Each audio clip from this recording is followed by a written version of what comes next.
Hey, good evening, everybody. We have a real treat this evening. I'm excited, and I have a very special guest. It's James the Dragon Turner. Oh my goodness! It's also going to be also as exciting. He's going to be talking about his book and some training, and even some sort of funny questions here in the Phil Carew Show 2.0. The professional full contact kickboxer, IKTA European champion. Welcome to the Phil Carew Show, James. It's been a real honor, and thank you very much for coming on to the show. Hi, Phil. Thank you very much for having me. How are you? I'm ecstatic, mate. You know, I'm looking forward to the UK martial arts show and seeing other martial artists as well as yourself, you know, and it'd be great to see you there as well, live in person. Yeah, certainly. I'm looking forward to seeing you there. We're going to have some fun for sure. Oh, fantastic. What I'm going to do in a few moments, give me a few moments, I'm going to ask you a few questions, and they're not going to be too formal. As you may have seen on my other episodes, and this one you'll experience yourself. Who inspires you? Who inspires me? Do you know what? It's a loaded question. I've always been a person, even growing up, I've always had heroes. People who have inspired me throughout my life. Like many of us, it's Bruce Lee, really, who was that first impetus to get into martial arts at an early age. Don the Dragon Wilson, I'd have to say, was the person who steered me towards kickboxing. And since then, even within the martial arts, of course, I'm lucky to call myself a close personal friend of many kickboxing legends. People like Curtis Bush, Iron Ron Murray, Scott Ashley. These are just people who come to mind. People in and around the kickboxing martial arts scene, John Barrett, people like that. And of course, my co-author, Andy Dumas, who we've just done this book together that we'll talk about today. As much as anybody who inspires me, I'd have to say, is my kickboxing grading instructor, actually, the IKTA Vice World President, and that's Massimo Brizi, who did the foreword for our book. World Champion, very good friend of mine, and I like I say, I'm inspired by many people. It'd be remiss of me not to mention my dad as well. My dad inspires me. My partner inspires me. It's important to take inspiration. I feel, at least for me, I've always took inspiration. It's just part of my personality. I think if you were very self-motivated, you could never quantify where that inspiration came from, and you just went and did your thing, then that's fine. I've always had heroes and people who inspire me. Like, I see, like I say, I mentioned my partner Sophie. I see her resilience with a project, something that she's doing in her line of work and her projects. And that inspires me too. I get the the bit between my teeth as well. So that was a very loaded question as far as I'm concerned, Phil. But I draw inspiration from a lot of people, for sure. That's the great answer. No, I'm happy with that, James. As we've sort of let everybody know that you're also going to be on the UK martial arts show. Have you tried any other martial arts other than kickboxing? Yeah, certainly. I think a lot of kickboxers, and certainly this was the case in the 70s and 80s when the sport was new. Kickboxers generally, they find kickboxing as a competitive outlet, and they come from a more traditional martial arts background at outset. In fact, that was always the case to start with. Whereas by the time you get into the 90s and through to today, people start right out in kickboxing gyms. They just learn the punches and the kicks right off the bat. Generally, of course, back then it was karate or some delineation of karate. Even taekwondo, of course, is categorized as karate back then, even kung fu sometimes. So karate was kind of like the westernized word for martial arts for a long time, right? Yes. Full contact karate was the original style of kickboxing. But nonetheless, my first martial arts background, believe it or not, the gentleman on your shirt being very familiar, I started, there he is, the one and only. That's right. I started in Jeet Kune Do. And I know that there is, so there's a lot of dissension in the martial arts community about Jeet Kune Do in terms of, is it merely an approach to martial arts, a philosophical outlook by which you follow your martial arts journey in terms of studying the different arts, absorbing what is useful, rejecting what is useless to you. And then there's the other camp where it kind of says, well, this is the structure, the core technique base that Bruce Lee taught. And I think, when Bruce Lee unfortunately passed away at a young age, really what happened, it's kind of like immediately it becomes almost like a national trust site. So what Yeah. Bruce Lee did teach, that does have to be preserved. It would be, you know, prudent of us to preserve it, because Bruce isn't around anymore to kind of I guess, you know, regulate what is being taught. So I learned, passed down through, you know, the lineage of Dan and Asanto and some other instructors. I learned what Bruce Lee was teaching at the time that he started teaching less regularly, when his film Right. career in Yeah. Hong Kong really took off. So, Yeah. like a lot of people, they learned the technical foundation, the structure that Bruce Lee taught.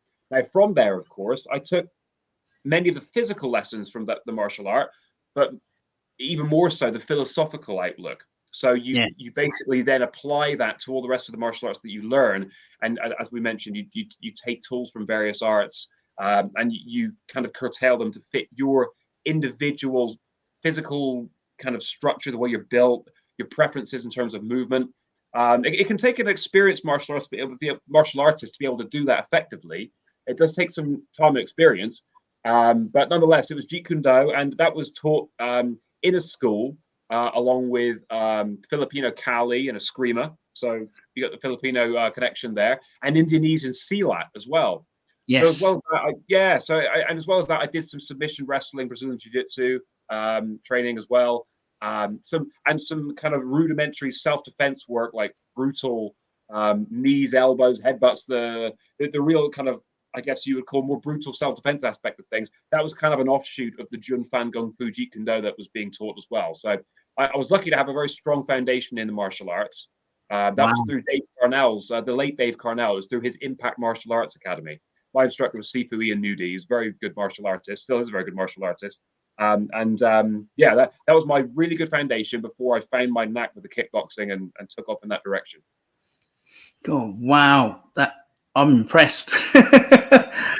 Yeah. I love that. I was fortunate to learn and have the ability to learn from those people when I did. You know, it's I was the fortunate one. You know, I was impressed by what I saw and I wanted to learn it. You know. Wow. I'm enjoying this interview by the second. Oh my goodness! Wow. How often do you train, James? Is it like on a couple of times a week, 3 times a week, or is it on a regular? You know, but you train, but you like different parts of your training, sort of like you break it down during the week.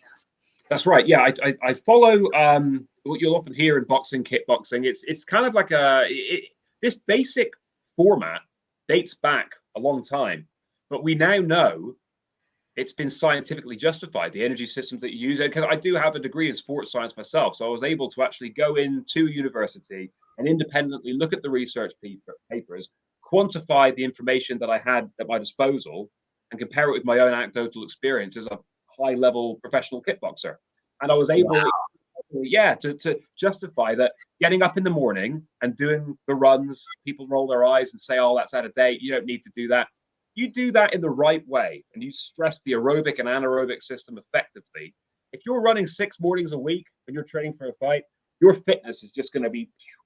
I did the 7-round European title fight last year, and they said afterwards, how did you feel doing the 7 rounds? Are you going to be ready for the 9-round world title fight? I said I could have done 12 rounds. I mean, comfortably. Wow.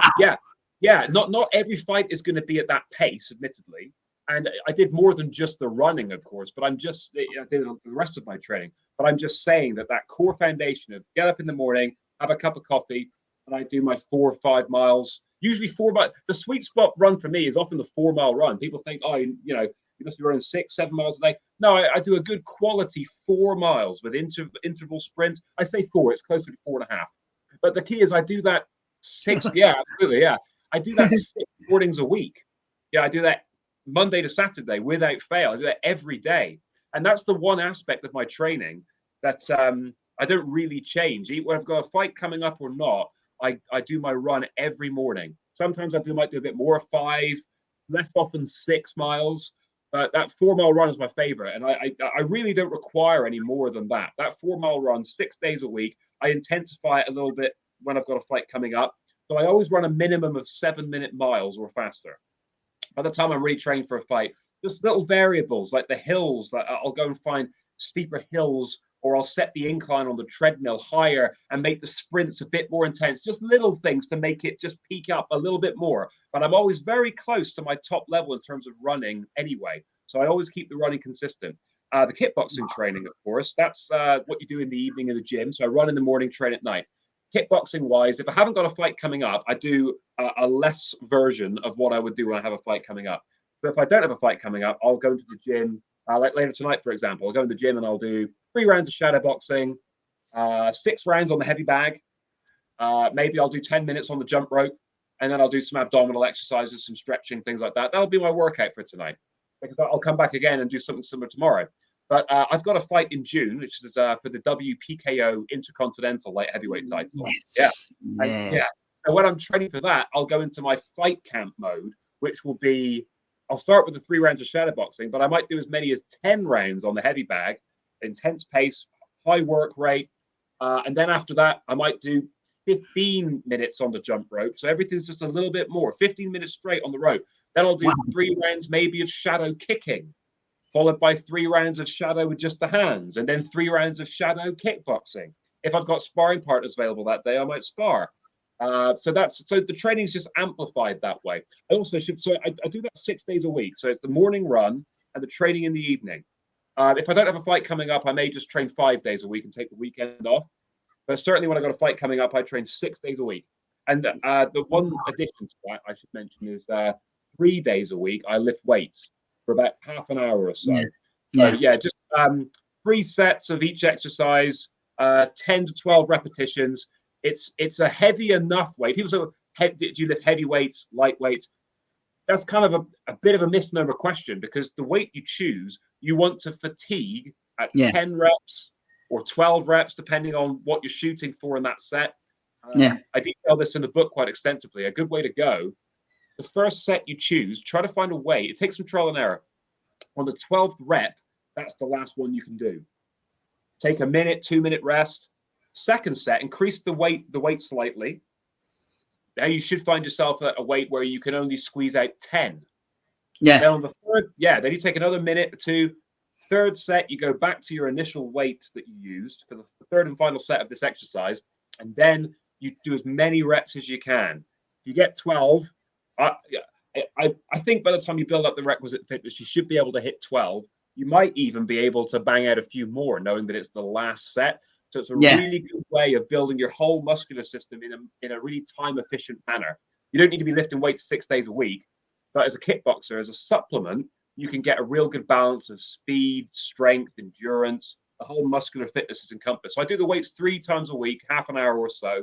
And the rest of the training, of course, is the running, the kickboxing, all the fundamental stuff. So that's basically my training in a nutshell, or as concise a nutshell as I could make it anyway. Oh, hi, Carl. Carl's back? Yeah. Holy Hall of Fame. Oh, wow. Carl? How you doing? Thanks for coming on. Thanks for tuning in again. He was on with Mark's yesterday. Oh, thank you very much for coming on, Carl. Yeah, I know Carl is a good guy, good martial artist. Oh, it'd be great to have you on one day, Carl. Who knows? You know, if you'd be interested in coming on the show. Here's an offer for you live. There you go, Carl. Foreshadowing there. Right. Okay. No. I didn't realize how. I know it can be intensive, but having. Oh, yeah. Thank you very much, Carl. I didn't realize how intensive it could be, because I think a lot of the time, a lot of people, unfortunately, they don't see all of that. They see what they want to see or be able to see in front of them, during the fight, or after the fight, but not in the background. Because there are times when you see boxers and kickboxers like yourself, you see a little bit of the training. But if they will be able to see everything through your eyes and even be able to know and feel every single muscle fiber and endurance and fatigue and everything, all that hard work in all those rounds that you go through. Oh, good evening, John. Hi, John. There you go. Hi there. Got more people coming on. Good evening.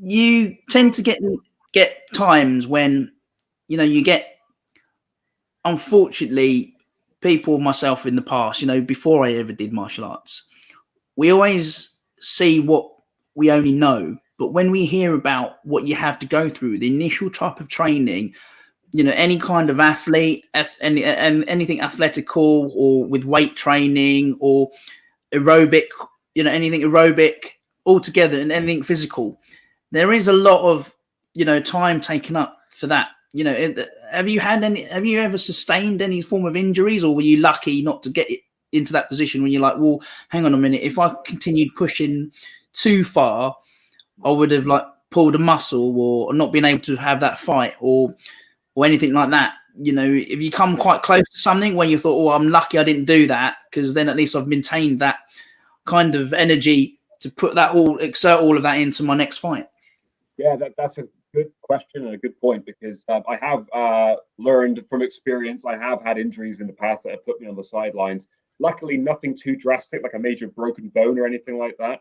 I've had things like I've injured muscles in my back, injured my hamstrings that have affected my mobility, not being able to run and kick properly, which is, of course, affects your training fights. Just little things like shoulder pain and things that I've had to rehab over time. So yeah, you can get an injury at any time as well. I mean, you lessen the chances of it if you're, you know, vigilant with sleeping, stretching properly. You know, you eat well. You know, make sure you have a nutritious diet. You don't want to be you know, missing out on your just, you know, it's just the common sense diet. You know, your vital proteins, have a multivitamin and mineral supplement. You know, try to cover all bases. Yeah, the injury thing when I was younger, I was very, you know, whether I had a fight coming up or not. And of course, when you start your career and do like 3-round fights, you know, I was training really to a ridiculous level, and it was too much all the time that would lead to injuries. So I do love to train. I'm a certified training addict, but I have learned to moderate it, like we were talking about earlier, just enough to pull it back a little bit when I don't have those fights coming up. Yeah, I mean, I've got a very well, I'm 32 now. I've got a very well developed engine, if I may say so myself. I'm like a well worn in engine. I've got over 100,000 miles on the clock, but you know, it's I've had all the major servicing done along the way, you know, so I'm running well. That's the way I look at it. So I'm well adapted, and I've learned from experience when to pull back just a little bit and try to rest up. So yeah, that's the way I look at it. It's definitely a fine line, like you say. A lot of people don't necessarily know what goes on behind the scenes. And training for professional boxing, professional kickboxing, mixed martial arts, whatever it may be, does take a lot of training and time and dedication. But you know, I'm not afraid to say, at the risk of looking, you know, less tough or anything like that, I'm using air quotes for anybody who might be listening to this. Yeah, there's no shame in pulling back or knowing when to not train as hard and take a lot, because you know, a lot of guys they might overtrain for a fight, end up sick or injured. They may do or not do the fight, and then after the fight, they don't train at all for a long time until they have the next fight coming up. So they're not really developing their skills in that interim period. They just take time off. They don't train at all. So I'm always training at a good level, and I never go more than 5 pounds above my fighting weight. I always stay in great shape. So and then I try to peak, of course, when I've got that fight coming up. And it does take trial and error, Phil. I tell you, it's like I say, I have had those instances where I was sustained an injury here or there, but you know, it's the way it goes. Oh wow, no, it's one of those things, you know, because I read up on quite a lot of not just the martial arts, as in like an art on there, because I know boxing is also considered as a martial art. And there was an article which I read that in the past, this was going back several years back, during the time when Manny Pacquiao was known as the pound for pound, you know, all different sort of levels of weight that he was actually going through at the time. 8 weight divisions, wasn't it, Phil? That's the 8 weight divisions. That's correct. Yeah. And there was one particular article, which was I think there was one bout that he had with Floyd Mayweather. Yep. Now, I noticed on the last article that he had on there with Floyd, involving the Floyd Mayweather fight, was that prior to the bout, that there was actually, he sustained an injury. It was either a shoulder or an arm injury, something there, but he still wanted to fight.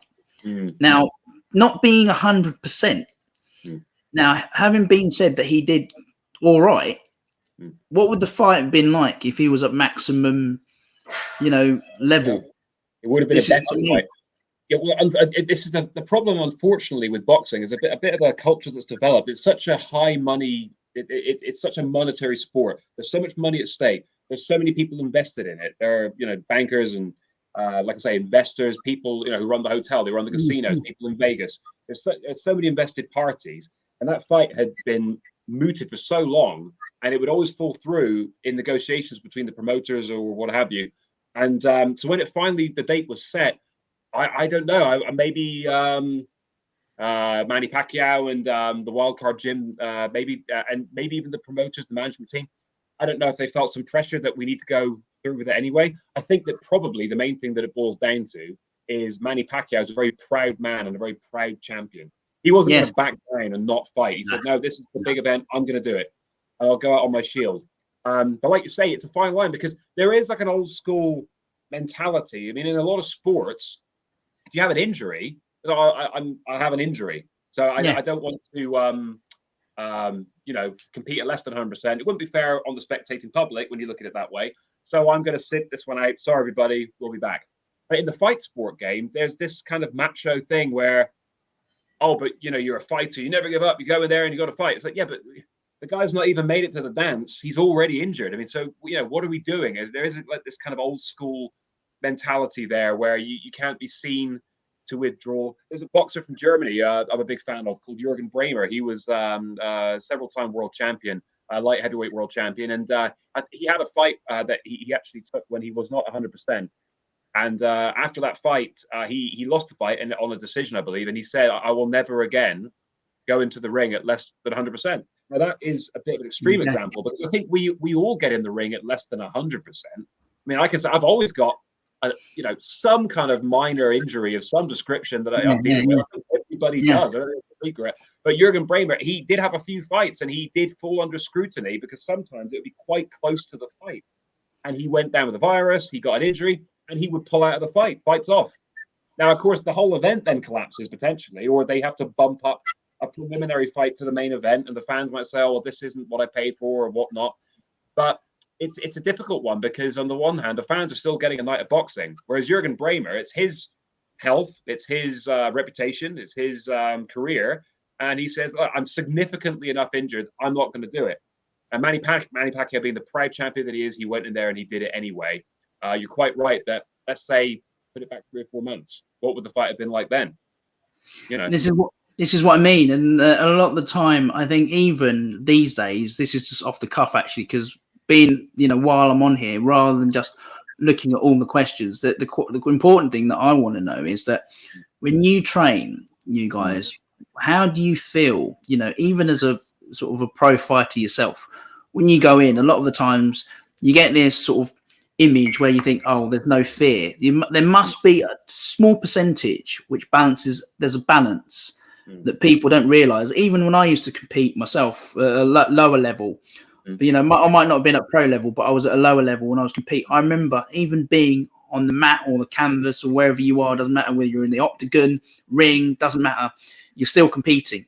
Now, I can't obviously say the same thing for yourself, but through you, what was your perspective and feelings as when you walk in? You get that, you get the music going, get the flowing and everything like that. What motivates you? Because there must be some point of you that thinks, can I get that kick in early?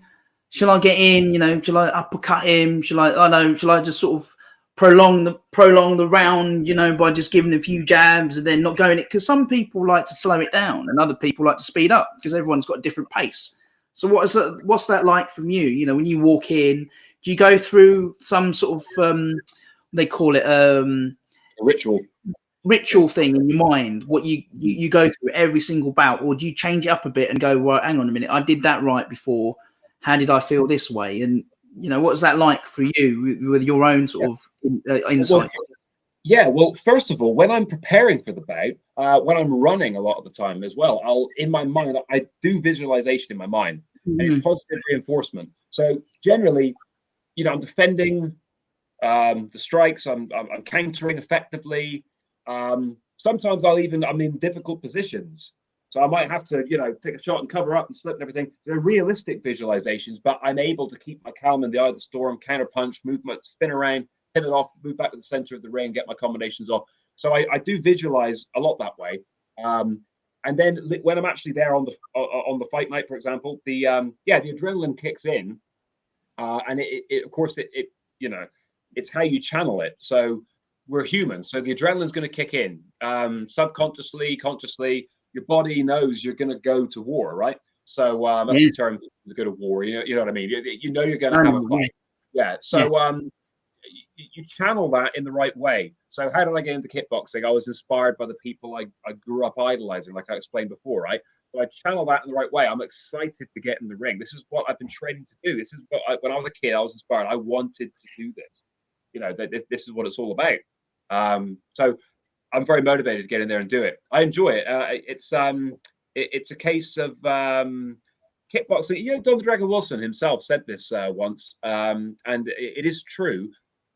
People shouldn't necessarily fight or do kickboxing unless they feel the way that someone like myself does about it, or a combat athlete like yourself. Even you enjoy competing.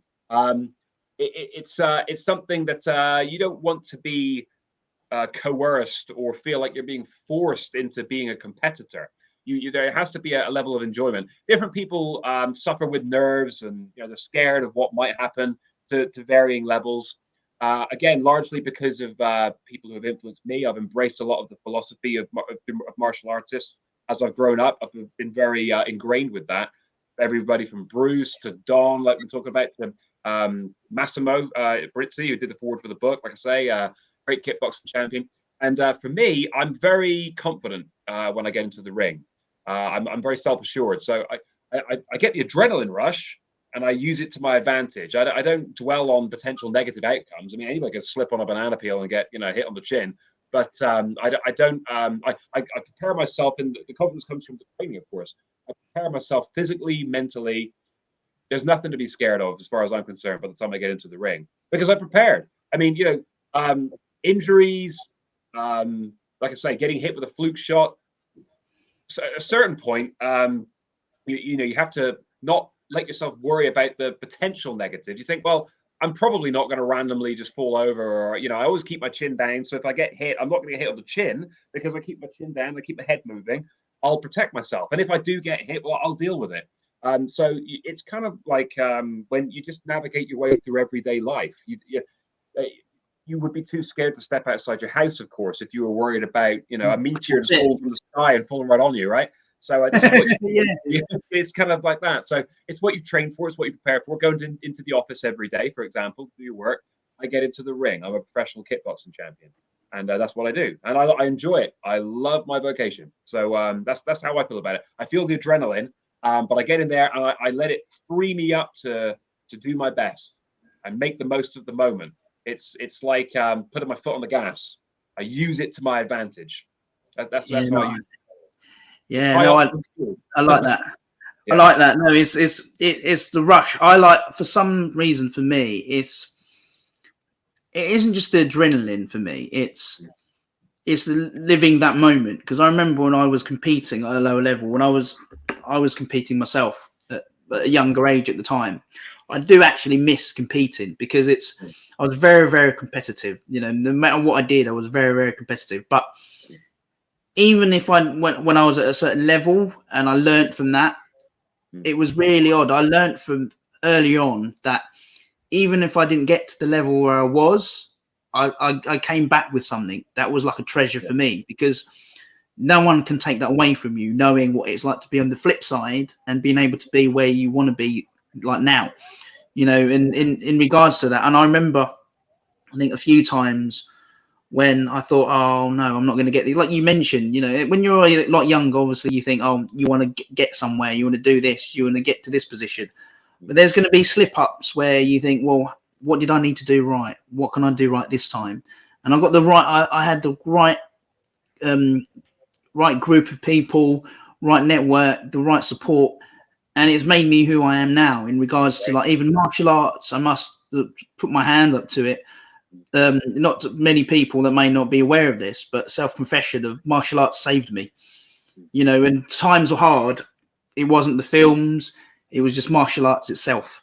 And you know, I was just speaking to other martial artists off the screen, you know, and tomorrow, if you're not aware of it, Karen Campbell, I just thought I'd do a shout out there, and there, who's going to be the UK martial arts show. You know, it's one of those things. You know, it's, I must admit, you know, as well as as I do, you know, in regards to martial arts itself, it's not just a physical thing, you know, and it's not just martial arts or fitness. It's a way of life. You know, it's part of who we are and what we do, you know, and a lot of the time, misperception, it's not about what you see on the martial art films where you think people are doing these flashy, amazing things, acrobatic like Jackie Chan, and even with that, everything else around you has become a very sociable thing. I've never seen anything like it. You know, when I go to a dojo now, the amount of respect when you go and visit dojos, you know, people doing their katas, drills, whether if it's kickboxing, any form of martial arts, you know, and the amount of respect you're showing the youngsters now, this generation, when they actually go in, how to utilize that,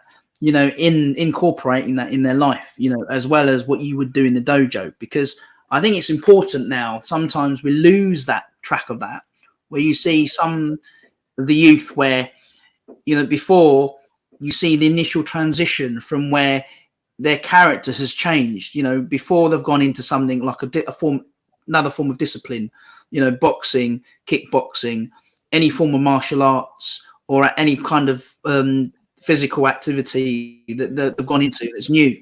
And then you see their whole character where they've gone from being an introvert to being more sociable, you know, and they've exchanged that kind of character amongst their fellow, you know, peers and martial artists, and made new friends. And I think it's a great thing to have, you know, as even been part of a martial arts community myself.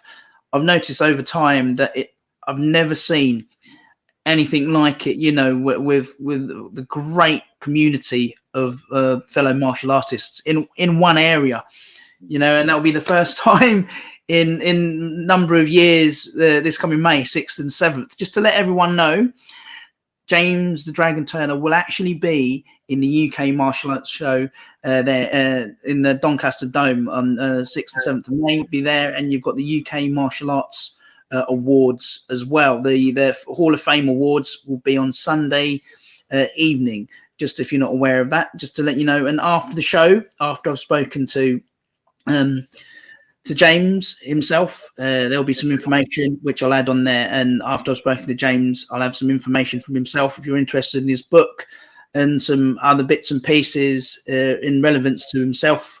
I'll paste it onto the actual show on there on my post. So just to let you know there, I'm really happy with these questions, James. And sometimes, you know, I get into a position where, because people throw me off guard like yourself with these impressive answers, sometimes I think, oh my goodness, wow, that answer is so good. Which question am I going to ask first in order? So that's why I jumped on. Not answer 3 questions that you're about to ask.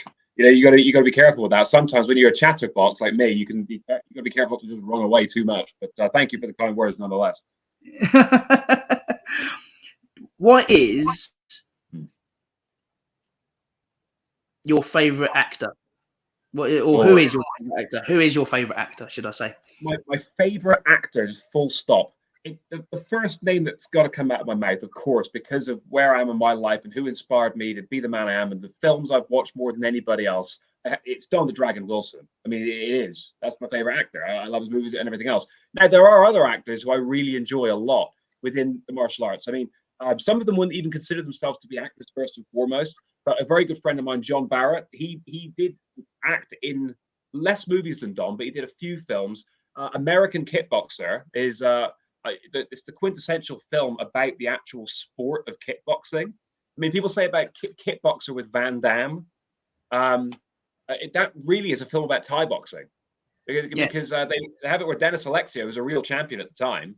They showed the Thai boxer just completely, you know, wipe the floor with him essentially. And then, of course, Van Damme's character has to learn Muay Thai to be able to compete with the Thai boxer.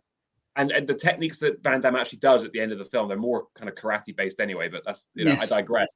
Muay Thai is a great art. I have maximum respect for it. I fought in Muay Thai myself. It's a very tough discipline. I'm not saying, you know, oh, one's better than the other or anything else. I'm just saying that the sport I'm passionate about, full contact kickboxing with all kicks above the waist, the long pants, boxing and kicking techniques, American Kickboxer, that's probably, like I say, the film that really represents that sport. If you really wanted to find out what it's all about through a movie, that's the film to watch. And it's done so well. You've got Keith Vitale in there as well, who's a famous point fighter from the States. He and John Barrett in that movie. It was directed. I think it was filmed in South Africa in 1990. And honestly, the performance is so good. So John Barrett is way up there for me. He's one of my favorites. And of course, within the martial arts field, I mean, it goes without saying, I would think, that I'm a lifelong fan of Bruce Lee, Chuck Norris. I mean, these guys who, in my opinion, a lot of these guys are really underrated as actors, for one thing. I mean, today we've got Scott Atkins, we've got Mark Strange currently making his way through. I mean, all these guys are just tremendous actors. And some of the, like I say, the older, the earlier names that I mentioned, these are people who really inspired me as a kid and as a young man in the direction that I'm going in my life right now. Outside of strictly the martial arts, even there's a lot of people who they're actors who I look at and I say, wow, those are really cool people whose personalities sometimes, even though they're good actors, they come through on the screen. And then you research these people and you listen to interviews and stuff, you find out that they're really interesting people nonetheless. A show I've watched and rewatched recently, a TV show from the 1980s called Stingray, which stars Nick Mancuso. Now, martial art fans might be familiar with Nick Mancuso because he was in Rapid Fire with Brandon Lee. Yes. And he was in Under Siege with Steven Seagal. But Nick Mancuso starred in this show Stingray, and he basically solves crimes, but he drives around in a 1960s Corvette Stingray. Okay, I'm a Corvette enthusiast, so that's one of the things that drew me towards the show. But Nick Mancuso. In the show, Nick Mancuso does a lot of martial arts. He studied Aikido. He did it with Steven Seagal. And I mean, Nick Mancuso, he's so awesome in the show.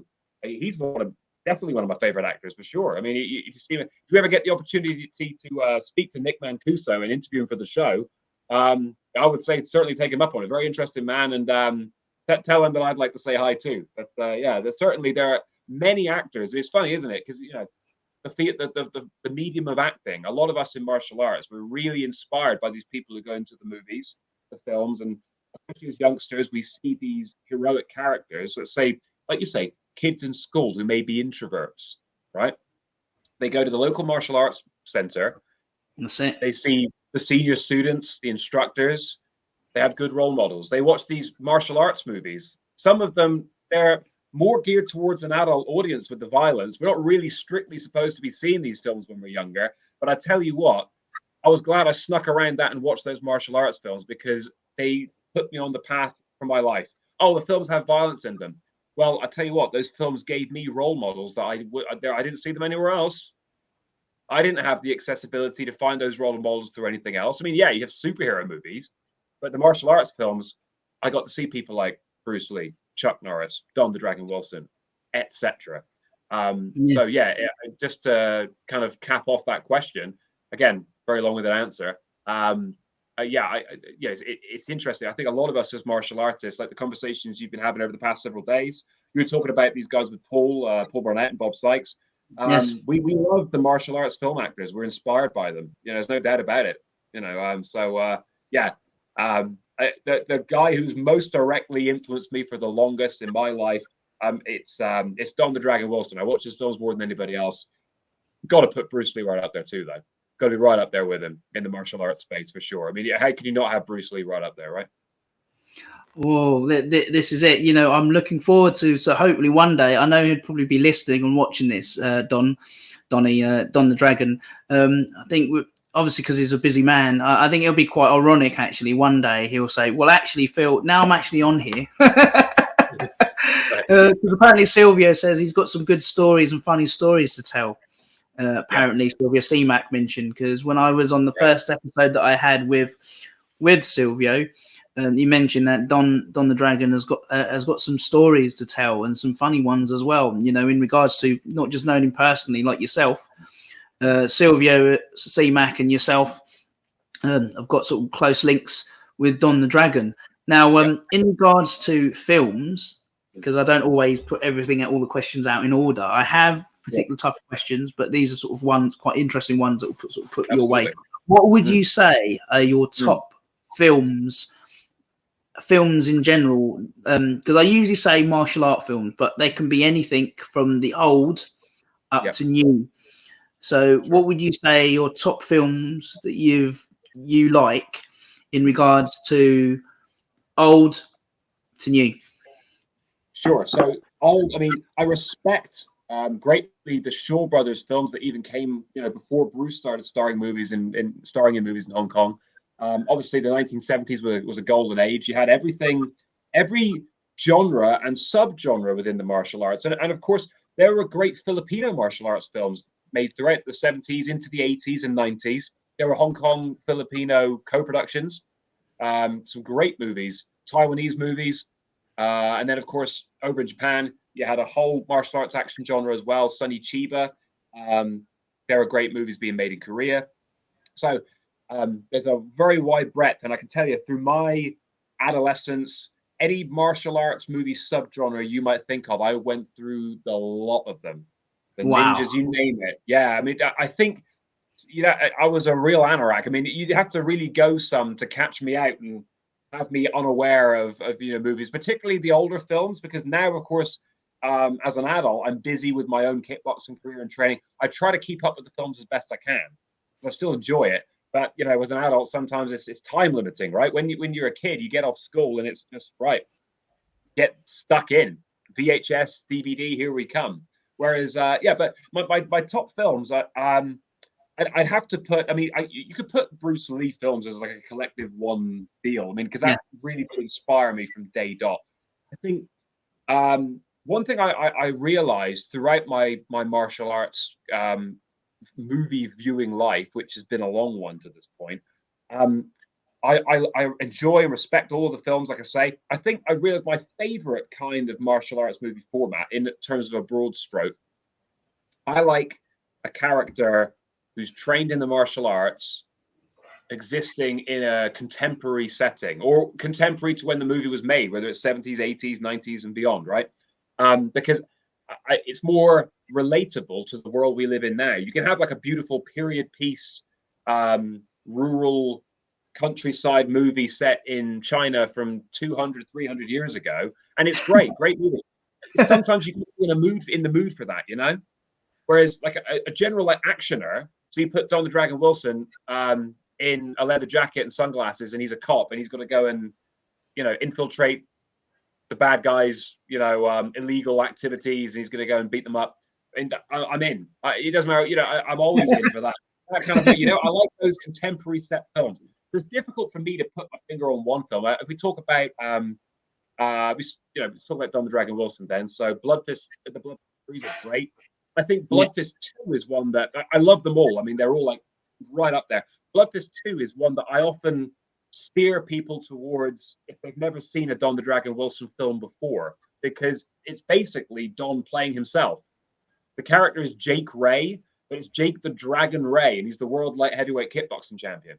And he basically, in the movie, he's a professional fighter. He gets involved in some stuff, and he's got to do some fighting in that film. But that was one that really inspired me as a youngster. I thought, wow, it's again a movie inspiring your path in life, because it's basically, like I say, Don kind of playing himself, a kickboxer, but it's done in a way that as a young person you're really inspired, because here's this kickboxer and he's this real tough guy, and he goes and saves the day. So that's a good one.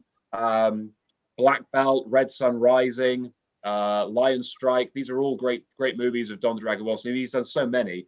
So any of those, Chuck Norris has done fantastic films. I'd have to say a personal favorite of mine. Again, I love them all. It's not like I'm saying, this one over the others, but one that really speaks to me is A Force of One from 1979. Again, much like American Kickboxer with John Barrett, John Barrett was a student of Chuck Norris, by the way, worked with him a lot. A Force of One, a movie really where the backdrop was the main characters are professional full contact karate fighters, as it was called then, kickboxing, right? So Bill Superfoot Wallace was the antagonist in that film.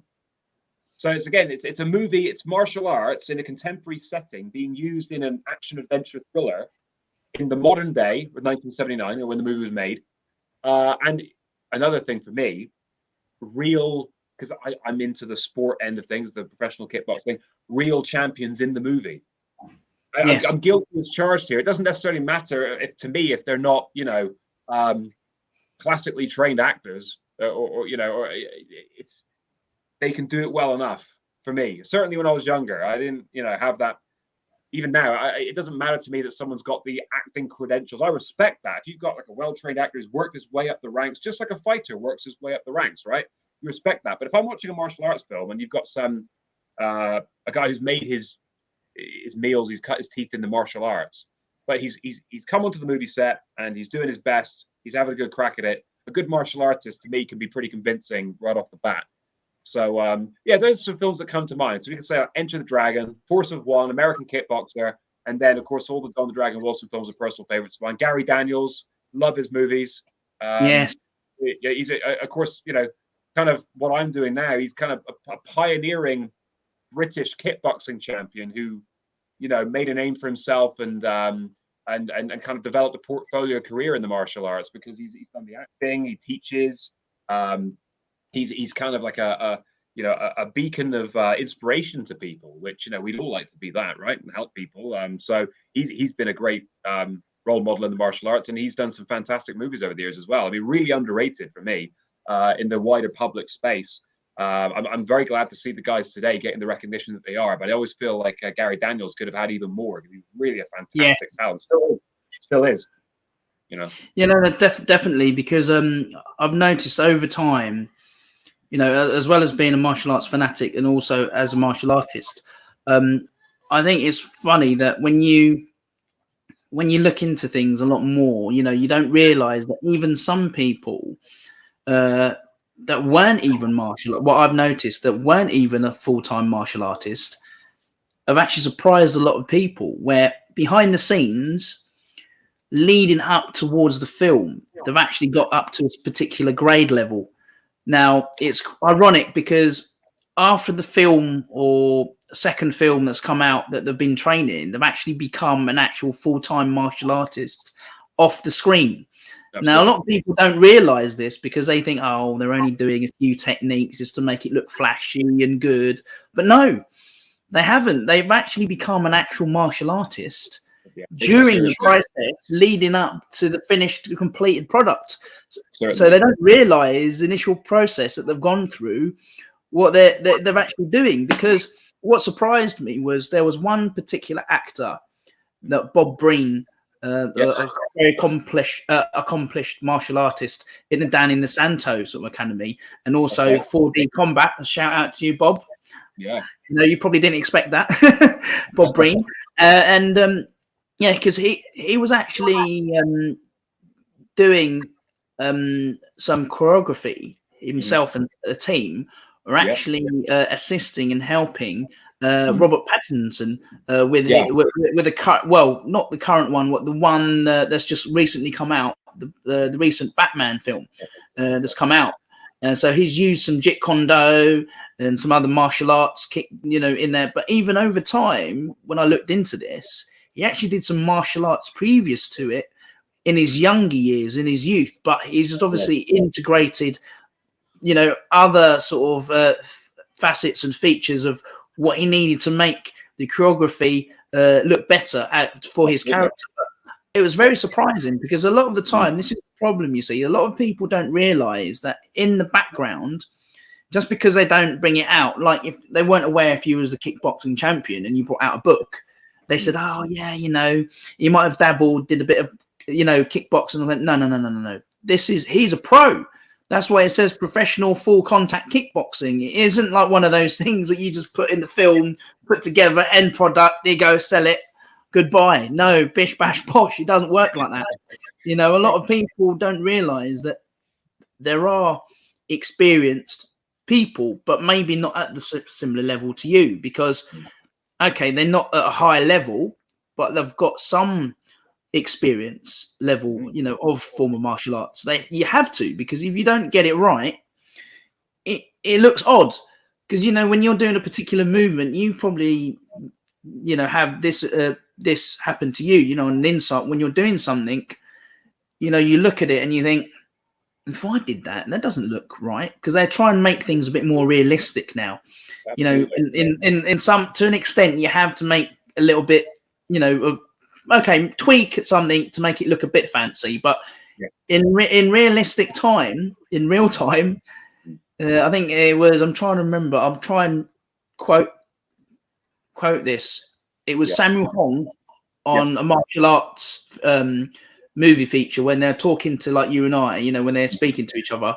It was on the set. He actually mentioned that in a real fight, as opposed to the set, when you're, blocking, striking, it's 10 seconds. You know, as in a real fight, you think, oh my goodness. In an action film, like with Mark Stars mentioned yesterday when I was interviewing him, you have to slow things down. Because in a movement like you in kickboxing, there might be a move that you've gone in and people go, well, what angle did that? Oh, did he actually strike him? Did you? No, yeah, because you probably jabbed him so quick. You jabbed him twice and then he didn't see the hook come in or the uppercut because it was so quick. Very well said. So can we see the replay kind of thing, you know? And that's the thing, because I'm a trained actor myself. I've got a national diploma in acting, so I am experienced in the acting side of things as well. And it is when you're doing the choreography, it is the thing at the forefront of your mind. You're trying to show the audience the technique. So even if I choreograph a fight scene, that I'm trying to show the techniques of kickboxing. So it may not be, like you say, in the vein of the super theatrical martial arts that we admire in the classic movies of the 70s, like Drunken Master and Snake and the Eagle Shadow, like very traditional martial arts on display. It might be I'm trying to show the kickboxing techniques, but even so, I'm going to get the angle right, and I'm gonna have to, like you say, throw it in a way that's somewhat obvious. And it's a complete opposite of what you do in the ring. If you just kickbox for real and watch a kickboxing fight, I mean, yeah, it looks great, it's entertaining, but that's not how it's still not, even though the techniques might be on the surface, it's a jab and a cross and a hook, whatever. I'm still in the movie, in a real life, I'm just turning the hook over. I don't want anybody to see it. I'm just turning it over. Whereas in the movie, there's, it would be the equivalent in the fight game is you'd say, oh, he's loading that up. Well, yeah, you have to a little bit. You got to show the expression. If it could make a poster. Yeah, exactly. You wind up the big, it is a fine line. Even on those same techniques, you have to exaggerate them a little, because it comes across better on film. If I went out there and threw my fastest combination, you'd say, oh, the martial arts were quite, there were some impressive martial arts scenes in the film. It was a little bit difficult to see what was going on sometimes. Exactly. You have to do too fast. Exactly. You have to sometimes you have to slow things down, because I think Mark Stars mentioned that even with the Bruce Lee, even he mentioned in his documentaries and films that when he was being interviewed, he had to confess and put his hands up to it and said, look, what do you want me to do? And they said, you need to slow down because we can't actually see. You were so quick. We didn't even see the hand movement, you even blocking. And then it was so quick that after you blocked, that you came up with a strike and knocked him out. And you thought, wow, it was that quick. And you thought, did he just knock him out? And like, yeah, it was so quick. The guy just jabbed him. And the moment you pulled back, it actually came a lot. And people saw that. And when they slowed it down, they thought, wow.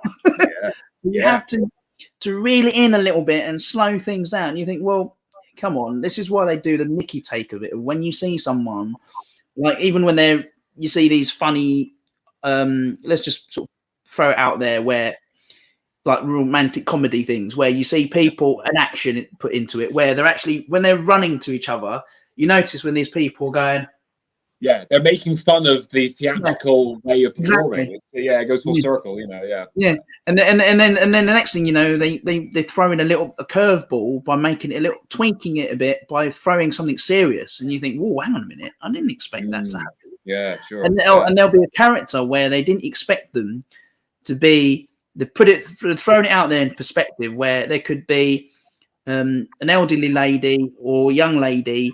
and then gentlemen like yourself, where they could make it out as if you could appear to be an introvert where you hadn't done anything before. You've come in after about a few years later, all of a sudden you become a more accomplished martial artist. You're more confident, you're more well-rounded, you're prepared, you're in the quiet, in the shadows. Nobody's noticed that you were gone out there. All that hard work, when people thought you were being boring and antisocial, you weren't. You was actually being more social in the right areas. Yeah, and and then you actually create.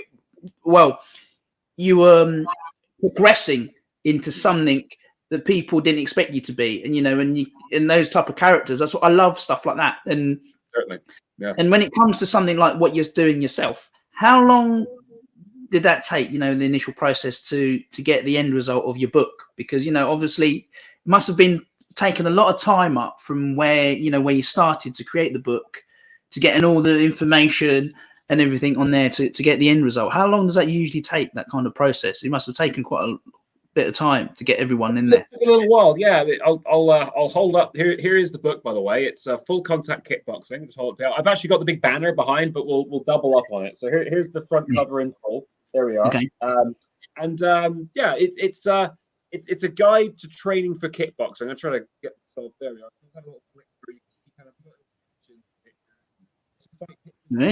illustrative pictures of punching and kicking and defense and everything you want to know, everything we talked about earlier in terms of how to train for your bouts, preparation, the lifestyle, as well as the actual techniques. It's all in there as comprehensively as we can put it in there.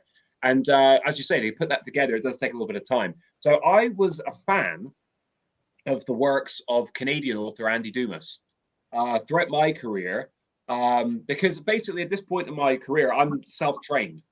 I've learned the martial arts through the years. I was always a diligent and respectful student. I tried to absorb as much information as I could. And here in England, basically, when I'm here, I train myself. I may consult martial artists that I respect and sit down with them, and may even ask them to kind of take me through a training session where they'll work with me, and I'll ask them to kind of give me like a once over, so to speak, and see how I'm doing, and maybe we'll do a series of sessions. And of course, I'll draft in sparring partners and training partners to help me get ready for the fights. But when I'm in England, I train myself. When I go to Italy, I follow the command of Massimo Brizi at his IKTA headquarters. I let him take charge. When I'm over there, I'm staying with him. I do what he says. So while I'm here, of course, I'm training myself. And over the years, I've, like Bruce Lee used to do, right? He had a vast collection of books, resource material. So I've always been very keen on collecting books on combat, exercise, science, physiology, biomechanics, all that kind of thing. So I used to collect Andy's books on boxing training, because training for kickboxing, it's boxing with kicks above the waist. So I would follow that. I always use boxing. I'm a big boxing fan, and I always use the training resources that were available to help me, basically. So I collected all of Andy's books, and as we're able to do these days with the power of social media and the internet, it's like I was saying off air before the show, I was saying that people will come to form that kinship with yourself because they enjoy following your show. You're interviewing all these people. They almost feel like they know you. So I felt compelled to reach out to Andy and tell him what a fan I was of his books and how much they've helped me. Andy got in touch with me, got back to me and said, "Oh, thank you very much," etc. He appreciated the fact that a professional kickboxer had reached out, kickboxer, not boxer, and had enjoyed and found so much benefit from his work. So we developed a friendship right off the bat. Andy said it's like we're like long lost brothers or something, right? So we had this, we had this thing going, and it wasn't long before Andy said, "Look, I've done a lot of boxing books now," and he's just released a brand new book called Inside the Ropes in the last few days. It's a look at boxing, how it works, the training behind it. Not so much like a training book, but just like an overall view of the sport with anecdotes from fighters. It's a great read. But he's still got plenty of ideas for his boxing book. But he said, "Hey, mix it up a little bit. What do you think of us doing a kickboxing book? Do you think we could do that?" He said, "I have some martial arts training, but hey, I'm a boxer. What do you think? Do you think we could do that together?" And I said, "I think that's a great idea, because as I just said to you, Phil, kickboxing, I should say, correction. Kickboxing is boxing with kicks above the waist." Yes. So, yeah, Andy is he's definitely got the foundation. I said we can work together. I can help out, of course, consult with the kicks and the the very specific rules and regulations of kickboxing. I can kind of I can contribute that end of it. And Andy's got his vast knowledge, and he can talk about training for combat sports in general, particularly boxing, which transfers to kickboxing. So between the two of us, we really came together and put the best of our knowledge in a concise form into this book.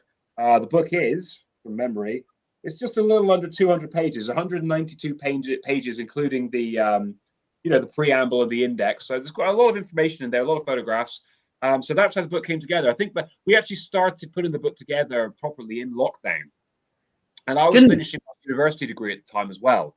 So we were just kind of throwing ideas out there to start with. And it took a little while to get the flow well and truly going. Part of that was because of me, because we had our time schedule. And then we really got moving. As soon as I finished my university degree, we were already kind of laying the foundations. And then we really got to writing after that, because we'd set those foundations in place. So I think the book came out in November of last year, 2022, and we started officially working on the book in the early part of 2021. So it was about 18 months all in, with writing things and revisions and going over it. And we really did. It was a labor of love, and we really did try to just give anybody who would be interested to pick it up, martial artists, recreational fitness enthusiasts, boxers, competitors, people who aren't interested in competing. They just want to learn a bit more about this end of martial arts skill, the punching and kicking and defending against punches and kicks. And that's one thing that obviously professional kickboxers can offer some, and boxers and trained boxers can offer some anecdotes on. We do that. That's our specialty, right? So I just wanted to make it as accessible to anybody. You learn the very foundational basics, and then as you go through the book, it fleshes out, and you learn the more advanced tactics as well. So that's how the book came about, basically. Labor of love, and hopefully it shows. People so far, we've been very lucky to have good feedback on the book. People have been enjoying it. And I will have a stand at the UK Martial Arts Show. I will have copies available. Yeah, so if anybody listening would like to come and have a look at the book and potentially purchase a signed copy, I'd be more than happy to do that for you. Of course, we'll be going over some of the techniques, of course, at the seminar as well. So you'll get a good insight to the book and what it's all about at the UK Martial Arts Show, if you want to come over and say hi to me, guys. Oh yeah, of course, definitely. My oldest Riley and myself will definitely come over while we're there. Great. Oh, no, brilliant. What was the last sort of book or magazine you last read recently? Of anything? Yeah.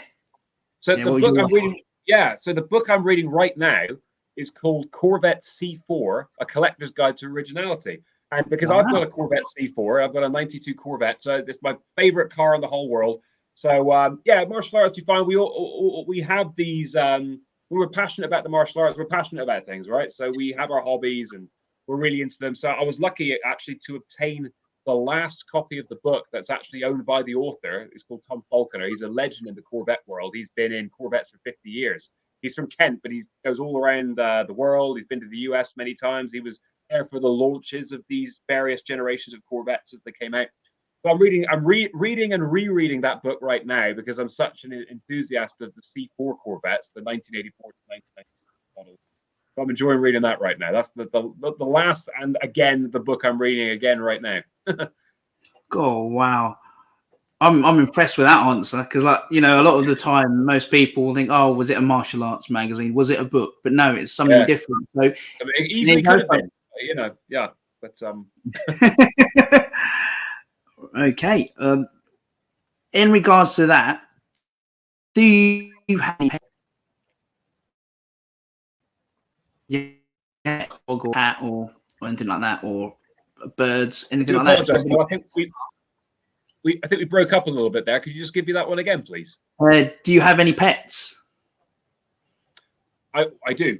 It's actually when I met my girlfriend Sophie 4 years ago, and at that time puppies they were. Ash and Merlin, our dogs. Yeah, they're now 5 years old each. They're brothers they're from different litters, but they're brothers. They've been raised together. Oh yeah, very very close to our two dogs. They're both collies, basically. So yeah, they're high energy, but they're very, you know, they're like the best friends in the world. I mean, they're all they're ever after, all they're ever interested, all their high energy and running around, all that stuff. All they want to do is jump up and just give you a big cuddle, right? So, you know, whatever's going on in your day, I guarantee, you know, they'll make your day better. You know. Oh, bless them. No, I like that. Do you ever? This is going to be bit of a different take on their approach. Do you catch yourself dancing or singing in the shower to a tune you like? Have you ever done that? Dancing, not so much. My dancing is basically restricted to shadow boxing. It's not really my forte, the dancing. But as far as the singing goes, I must confess, I have worked as a professional singer. So I've yeah, there we go. Yeah. So, and I'm currently recording a bit of a passion project right now with Survivor and Journey covers. So I'm always singing. I sing all the time. I treat my voice like a muscle. I keep it in shape, just in case, you know, in case the phone rings. You might have a good fight offer come through the door. I might get a good gig offer. I might get a call. Do you want to come and do some backing vocals? We're doing this thing. So I keep my voice in shape too. So yeah, I've always done sing. I come from a musical family, so I'll always have done the singing end of things, shower included. I must confess. Dancing, I stick to the kickboxing. Oh wow, I'm loving that. Yeah. Do you have any other hobbies? I think there's bound to be something that slipped my mind, but I've certainly covered, I would think, a lot of them. I mean, I'm being into the martial arts and kickboxing specifically. I'm interested in the era from kind of which the sport sprung up. So anything 70s, 80s, 90s, I'm generally very interested in. I mean, I'm sure there's a reason why. I always have been that kind of time frame. I mean, I'm sure there's a reason why the C4 Corvette car that I was talking about in particular is the one I was more drawn to. It's very much a product of that time. The styling, everything about that era. So anything like music, movies, always interested in things from that time period. I'm a bit of a history buff in general anyway, but that's like my favorite time period, I guess, in terms of being, you know, historically inclined and interested in a time period. But yeah, obviously, you know, outside of my training, which is my vocation is to train, but I love training, so I still kind of consider that a hobby. But yeah, I love going and driving my Corvette and playing around with that.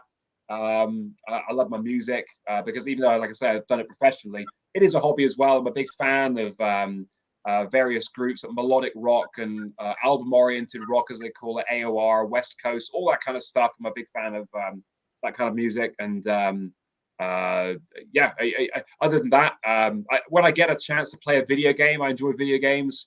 I haven't played a game this year. I don't really get the time to do it, but I enjoy video games. Yeah, that's basically my hobbies in a nutshell. Is I like movies, martial arts movies, as you know. I watch boxing whenever I can. I follow the sport of boxing. I follow the martial arts combat sports. Like my sports cars.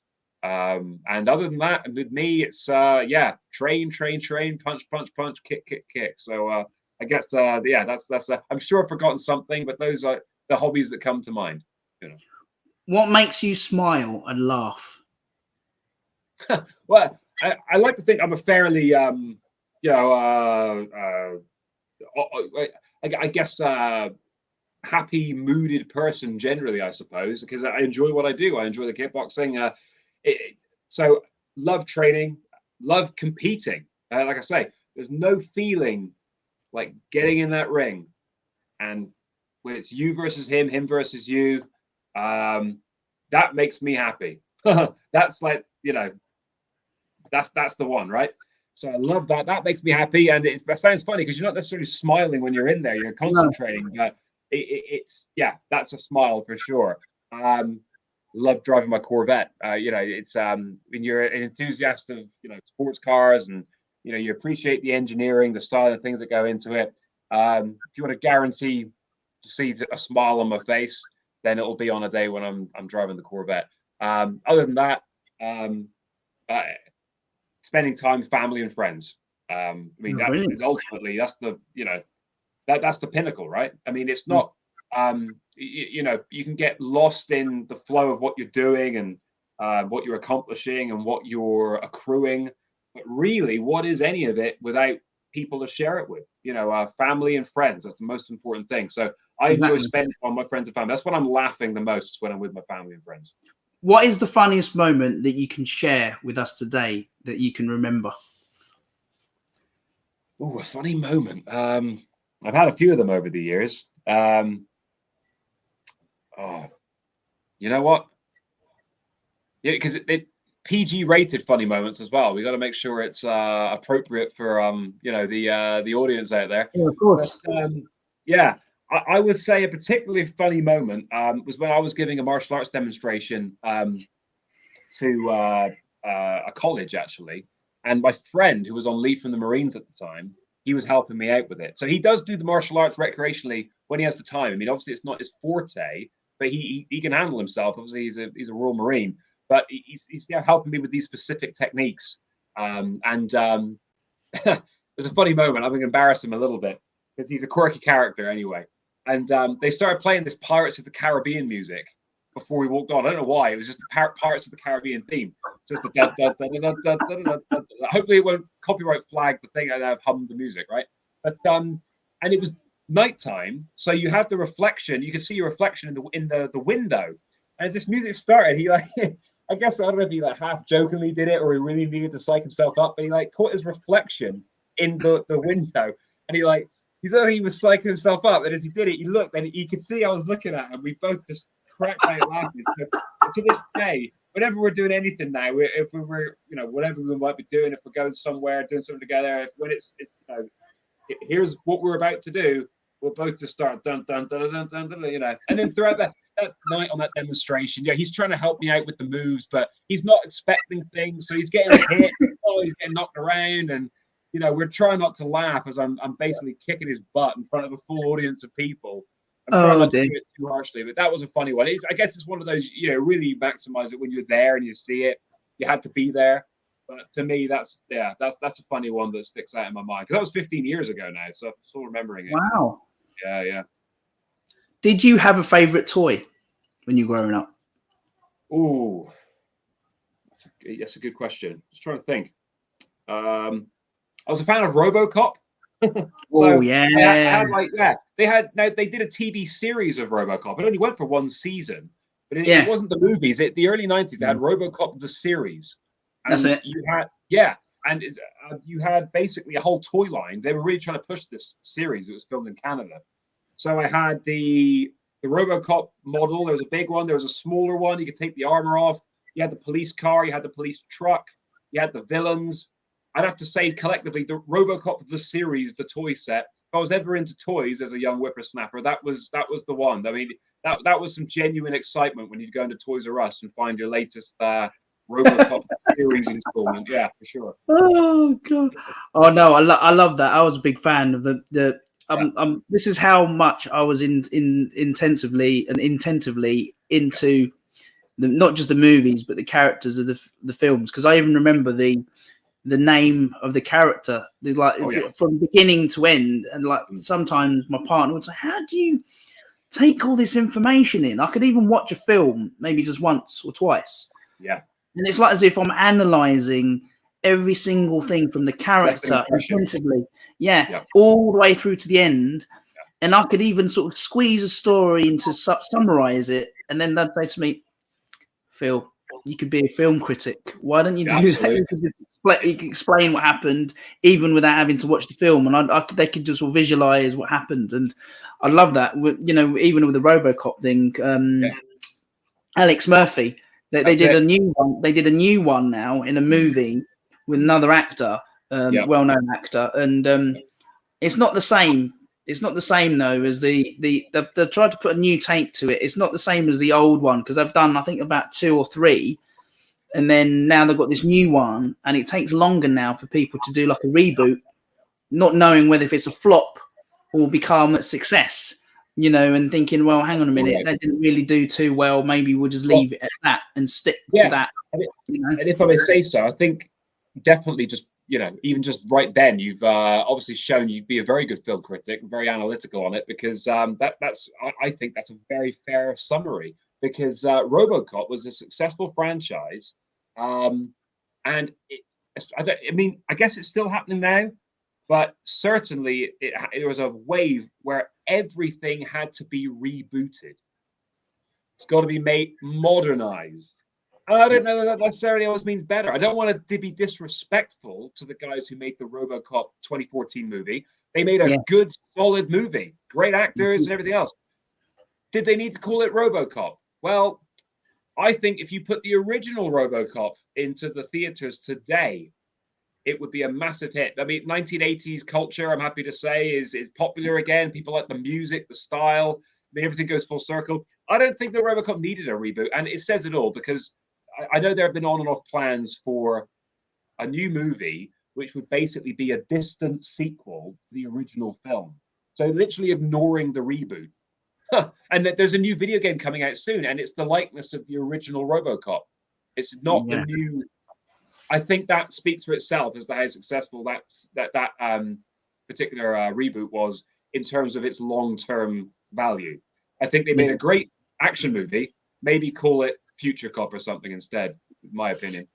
This is it. You know, this is what happens with the reboots. And lastly, just to wrap things up, if you were to be offered a role in a movie, who would you like to act alongside with? Just to wrap things up. It's got to be Don, right? I mean, I don't think, you know, loose lips sink ships, but I don't think it's anything out of the remit of being able to say that, you know, when I have met up with Don, there have been talks that, you know, it would be nice if, you know, we could both be in a project at some point together. I mean, obviously Don is very prolific, one of the, you know, the leaders of the industry in terms of martial arts action films. So whereas I'm a kickboxer, so it's only Don's obviously all-time great kickboxer and now successful film actor. But like I say, had the acting experience myself, so I do intend to you know, go down that avenue more in the coming years, as I'm now really kind of getting to my pinnacle part of my kickboxing career. I don't have any plans of winding the kickboxing thing down. I'm sure even as my age advances, I don't see myself walking away from kickboxing. I think you'll see even a bare minimum every few years. Oh, James Turner's fighting again. But kind of like Manny Pacquiao did, I guess, later on. You know, he's back, he's doing another one. But sorry, I'd like to explore the films a bit more. And if I'd have the honor of appearing in a movie, first and foremost, and you know, any of you guys listening, I respect them. I'm a fan of all the martial arts film actors. But the question is, who do you want to be in a movie with? It's Don the Dragon Wilson. Oh wow, no, that'd be amazing. You know, it'd be great to see both of you together on the screen, you know, and do a project together. That'll be a great honor to be able to do that, and even interview both of you at the same time, you know, in the same place in the foreseeable future. That'll be an honor. Right, what I'll do is just let everybody know and explain that tomorrow, everybody on the Phil Carew Show 2.0, just to give you a current update, you've heard it live and fresh from me now. I've got Karen Campbell. Oh yes, the one and only Karen Campbell should be also the UK Martial Arts Show, the 6th and 7th of May. She'll be on the Phil Carew Show 2.0 tomorrow at 2 o'clock. Stay tuned for here. And thank you very much, James the Dragon Turner. It's been a real honor. I've enjoyed every single minute and second of this interview, the fluidity in this conversation. My goodness, I've had so many other questions in there that I could even ask you now, but I won't, because you've answered most of them in the conversation, because you've done the fluidity in this and the authenticity of unscripted. So sort of this is the genuine sort of article when it comes to interviews like this. A lot of the time, most people think behind the camera, oh look, there's a conversation back and forth. We have to look. Oh, what questions have you got? No, I have questions. I could have sent you them, but we had this kind of genuine, fluid fluidity and a constant flow of conversation where I didn't have to keep looking back at my questions, and the questions that I had given you, they weren't necessarily in the same order either. No, So that's right. Well, you asked very good questions. You asked them well, and you provide your own color, your own insight onto the topics as well. And I think and hope that the audience would feel that we've given them a conversation that they enjoyed listening to. I certainly hope so. And so you got Karen on tomorrow. Karen's great. That's going to be a great episode for sure. No, it's much appreciated, and thank you very much, everyone that tuned in. We're gonna have to love you and leave you now. On the actual channels I've got available, just to let everyone know, I've got it on this Facebook Live we've got here. It's also available on LinkedIn, if you're on my LinkedIn, on my profile, and also YouTube, The Phil Carew Show. I have on YouTube. Please share, subscribe, comment, contribute to whatever you like on there to contribute towards the show, because, all of you are equally sort of valuable viewers and listeners in supporting me. Thank you very much. And thank you once again. It's been a real honor. Pugay Po from the Philippine martial arts community, and Us, as in from all the other fellow martial artists. Thank you very much for coming on to the Phil Carew Show, James Dragon Turner. And I bid you a farewell and a fantastic evening. Thank you, Phil, and thank you everybody for listening. Yeah, what are your plans for now? Are you gonna go for a nice meal or for a jog now, or go to the gym? Yeah, we're going training now. I'll enjoy the meal later, but training first. Oh, fantastic! Thank you very much. It's much appreciated. Take care. All the best. Bye bye. Bye bye. Oh.